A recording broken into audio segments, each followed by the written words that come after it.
আসসালামু আলাইকুম। আশা করি আপনারা সবাই খুব ভালো আছেন। ChatGPT কোর্সের আরও একটি এক্সাইটিং ভিডিওতে আপনাদের সবাইকে স্বাগতম। এই ভিডিওটিতে আমরা দেখব কিভাবে ChatGPTর সাথে আমরা আইটারেটিভ প্রম্পট ডেভেলপমেন্ট করতে পারি। অর্থাৎ আইটারেটিভলি আমরা ChatGPT থেকে বেস্ট একটা আউটকাম নিয়ে আসতে পারি। সো আইটারেটিভ প্রম্পট ডেভেলপমেন্ট বলতে বেসিক্যালি বোঝায় আইটারেট শব্দের অর্থ হচ্ছে সামান্য কিছুটা চেঞ্জ করে কাজটা আবার করা। সো আইটারেটিভ প্রম্পট অর্থাৎ সামান্য কিছু চেঞ্জ করে আমরা আবার প্রম্পট প্রোভাইড করব। অর্থাৎ তার সাথে আমরা চ্যাট করতে থাকবো। সেরকম চ্যাট আইটারেটিভলি চ্যাট করতে করতে আমরা আমাদের কাঙ্ক্ষিত বেস্ট আউটকামটা যতক্ষণ না আসবে আমরা সেই কাজটা কন্টিনিউ করতে থাকবো। সো যখন কোনো কমপ্লেক্স কাজ হবে তখন আমরা এই আইটারেটিভ প্রম্পট ডেভেলপমেন্টের থ্রুতে আমরা ChatGPT থেকে বেস্ট আউটকাম নিয়ে আসতে পারি। সো চলুন আমরা এখন লাইভ এক্সাম্পলে চলে যাই। অলরাইট, সো এই ভিডিও লেসনটিতে আমরা যে কাজটা করব আমরা একটা এক্সাম্পল দেখাবো। সেটা কি? সো আমরা কি করবো, এখানে আমরা একটা প্রোডাক্টের মার্কেটিং ডেসক্রিপশন ক্রিয়েট করবো, সেটাকে আমাদের ওয়েবসাইটে শো করার জন্য। সো তার জন্য আমরা কি করব, যে আমাদের প্রোডাক্টের ডেসক্রিপশনটা প্রোভাইড করব এবং আমরা প্রম্পটের থ্রুতে আমরা যেটা করতে চাচ্ছি সেই জিনিসটা তার কাছ থেকে বের করে নিয়ে আসবো। ওকে, সো আমরা শুরুতে যে প্রম্পটটা ইউজ করব সেটা হচ্ছে জেনেরিক প্রম্পট। আমরা যেটা চাই সেটা একটা জেনেরিক প্রম্পট, মানে অ্যাজ ইউজুয়াল আমরা যেটা নর্মালি লিখি সেরকম প্রম্পট। এখানে আমরা একটা ইস্যু দেখব, প্রবলেম। সেটা কি হবে? টেক্সটটা হবে খুবই লং। সো চলুন আমরা সেটা এখন লাইভ দেখি। সো এখানে দেখতে পাচ্ছেন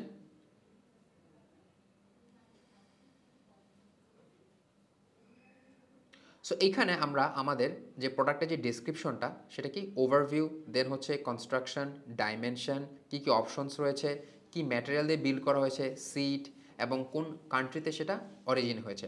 সো এই ইনফরমেশনগুলোকে তাকে টেক্সট আকারে দিয়ে আমি তাকে প্রম্পট হিসেবে বলছি যে আমাকে এই মার্কেট টিমের জন্য একটা ডেসক্রিপশন ক্রিয়েট করে দিতে, এবং যেটাকে আমি কি করব, আমার রিটেল ওয়েবসাইটে আমি শো করব।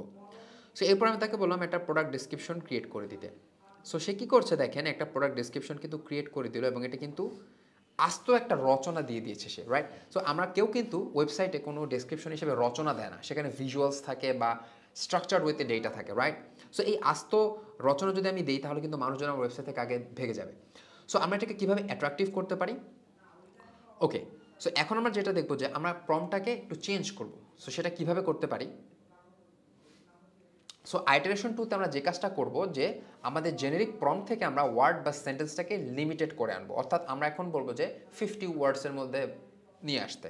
সো এখানেও আমরা একটা ইস্যু ফেস করব, যেটা হচ্ছে যে সে কী করবে, যখন তাকে আমি শর্ট করে ফেলতে বলবো ডিটেলসটাকে, সে তখন কী করবে, যে রং জায়গায় ফোকাস দেবে। সো চলুন আমরা এখন সেটা লাইভে দেখি। সো আমি এবার তাকে কি করলাম, আমি তাকে সেম প্রজেক্ট বা প্রোডাক্ট ওভারভিউটা তাকে দিয়ে এবার আমি বললাম যে সেটাকে 50 ওয়ার্ডসের মধ্যে লিমিট করে দিতে। সো এবার সে কী করছে দেখেন, সে 50 ওয়ার্ডস কিন্তু প্রোভাইড করলো। সো এখানে আমরা দেখতে পাচ্ছি সে যেই রেসপন্সটা প্রোভাইড করলো তার মধ্যে কিন্তু একটা ইস্যু রয়েছে। সেটা কি, সে এখানে রং ডিটেলসে ফোকাস দিচ্ছে। অর্থাৎ একটা প্রোডাক্টের ডেসক্রিপশন আমরা যখন ওয়েবসাইটে পাবলিশ করব সেটা দেখে যাতে মানুষ এটা সম্পর্কে ভালো একটা আইডিয়া পায়, তার জন্য কিছু টেক্সট সেখানে থাকতে হবে। বাট সেটাকে এতই শর্ট করে ফেলেছে যে এখানে কিন্তু আমি প্রপার রেসপন্সেস বা প্রপার ডেসক্রিপশন পাচ্ছি না। সো এইবার আমরা যেটা করব, থার্ড আইটারেশন করব। সো আমরা থার্ড আইটারেশনে কী করব, এখানে আমরা প্রম্পট হিসেবে লিমিট ওয়ার্ড করে দিব, বাট আমাদেরকে এখানে রেলেভেন্ট বা ইন্টারনেট যে অডিয়েন্স তাকে অ্যাট্রাক্ট করার জন্য যেই ডেসক্রিপশন বা যেই টেক্সটগুলো লাগবে সেটা আমরা তাকে দিতে বলবো। ওকে, সো এটা আমরা যখন দিতে বলবো তখন দেখবো যে আমাদের স্টিল একটা ইস্যু রয়ে গেছে। সো থার্ড আইটারেশন আমরা প্রম্পটটাকে যেভাবে মডিফাই করব সেটা হচ্ছে আমরা ওয়ার্ড লিমিট করার পাশাপাশি আমাদের টার্গেট অডিয়েন্স যারা হচ্ছে বেসিক্যালি রিটেইলার্স, তাদেরকে অ্যাট্রাক্ট করার জন্য যেই পার্টিকুলার বিষয়টাতে ফোকাস করা উচিত সেখানে আমরা ফোকাস করতে বলবো। সো স্টিল আমরা একটা ইস্যু দেখবো, যেটা কি যে এই প্রোডাক্টের যে ডাইমেনশনগুলো সেগুলো কিন্তু স্ট্রাকচার্ড ওয়েতে থাকবে না। সো চলুন আমরা সেটা দেখি। সো আমরা এখানে যে কাজটা করলাম, সিমিলার টেক্সট সেটা দিয়ে আমরা তাকে বললাম যে the description is intended for the furniture retailers. অর্থাৎ আমরা কাদেরকে টার্গেট অডিয়েন্স করে আমরা এই ডেসক্রিপশনটা ক্রিয়েট করতে চাই সেই ইনফরমেশন তাকে আমি বললাম। সো এবার সে কিন্তু একটা জেনেরিক রেসপন্স প্রোভাইড করলো। ওকে, সো স্টিল এখানে আমরা দেখতে পাচ্ছি যে প্রোডাক্টের যে ডেসক্রিপশন অর্থাৎ প্রোডাক্টের যে সাইজ বা প্রোডাক্টের ডাইমেনশন সেগুলো কিন্তু এখানে মেনশন নেই। সো সেটার জন্য আমরা কী করব, সেটার জন্য আমরা প্রম্পটটাকে আরেকবার আইটারেট করব। সো সেই প্রম্পটটাতে আমরা কী করব, আমরা আইটারেশন 4-এ যদি দেখি যে ওয়ার্ড লিমিটেড প্রম্পট, তার সাথে আমরা যেই টার্গেট অডিয়েন্সকে ফোকাস করছি সেই অ্যাসপেক্ট থাকবে এবং আমরা এই ডেটাগুলোকে একটা টেবিলে অর্গানাইজ করতে বলবো। সো চলুন সেটা আমরা দেখি এবং এর ফলে দেখতে পাচ্ছেন সেখানে আমাদের আপাতত আর কোনো ইস্যু থাকবে না।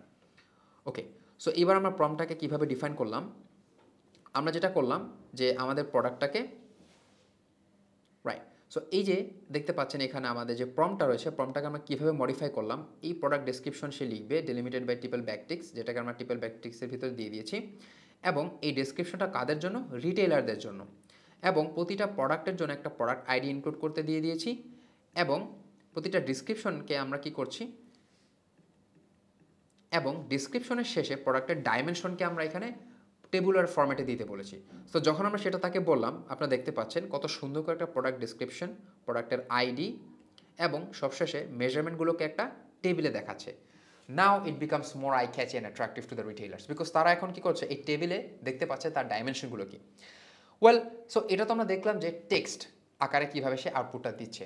এইবার আমাদের টার্গেট হচ্ছে যে আমরা যদি আমাদের ওয়েবসাইটে এই ইনফরমেশনটাকে নিয়ে যাব, আমরা এটাকে টোটালি একটা ওয়েব পেজে পার্স করতে পারি। সেটা কীভাবে করব? সো এই ফুল যে ইনফরমেশনটা আছে তাকে আমি যদি বলি যে তুমি এটাকে প্রতিটা ইনফরমেশনকে একটা HTML ডিভ এলিমেন্টের মাধ্যমে ইনক্লুড করে দাও।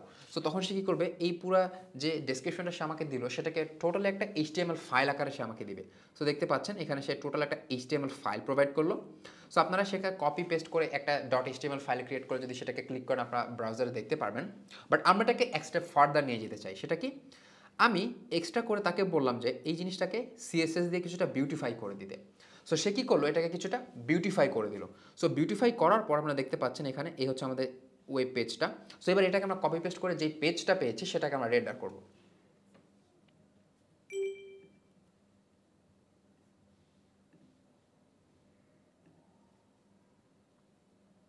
ওকে, সো দেখতে পাচ্ছেন আমরা যখন এই chair.html যেই ফাইলটা, যেই কোডটা আমরা ওখান থেকে কপি পেস্ট করেছি সেটাকে আমরা HTML একটা ফাইল হিসেবে রেন্ডার করেছি। কত সুন্দর করে সে আমাকে একটা ওয়েব পেজ দিয়ে দিয়েছে।